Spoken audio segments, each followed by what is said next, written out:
some analysts are saying na hindi naman po ito actually gera ng kapangyarihan or ng strength.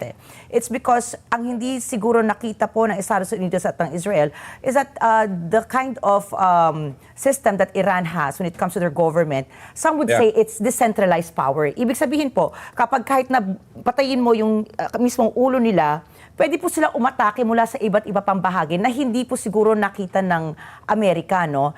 Could you walk us through siguro po, kasi that's very interesting. Ito yung pathway na hindi nakikita. Sabi nila, ay, Iran, maliit lang yan, ano? Wala mga kaalyado doon. In fact, yung isa nilang kaalyado talagang ginulabog with the Afghanistan war para hindi sila masaklolohan agad, di ba? So ito po, ano po ba itong sistema nga ng decentralized power ng Iran na tipong ayun po yung nagbigay sa kanila ng edge ngayon eh? Yeah, tama ka dyan, Ms. Ricky, no? Una, tandaan natin, no? In terms of territory, napakalawak ng Iran, no? And at the same time, yung structure na ginawa nila, no, after the 1979 revolution ay systematically they really tried to operate on a government apparatus that almost controlled all affairs of the state. Kaya tama siya sabi mo, kahit patayin mo yung kanilang supreme leader, succeedingly ay may mga susunod at marami silang mga cadring kinreate, no, hanggang sa local level. So very organized at very systematic ang ginawa ng Iran. At tandaan din natin, no, bakit pa nagkaroon ng nuclear facility din ng Iran?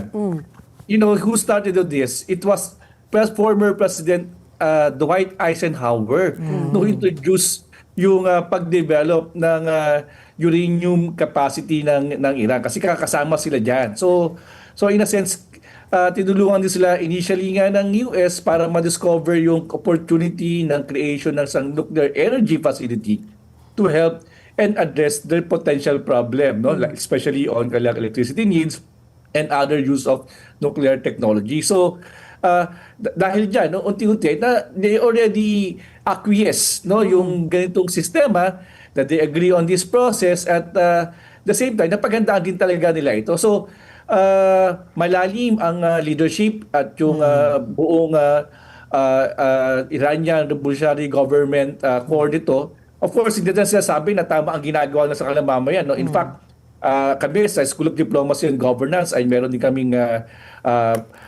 posisyon na una, hindi talaga dapat din ang pagpatay ng mga innocenteng sibilyan. Lalo na it was reported that there are many thousands killed before the war. No, ang dami mga napatay, ha? Tandaan din natin yan. No? At hindi lang yan, yung mga nag-oppose against this Iranian Revolutionary Government. No? Kasi nga, alam naman natin, no? Very concentrated ang kapangyarihan at walang human rights. No? So, of course, hindi rin naman kami naniniwala na gera ang solusyon about this.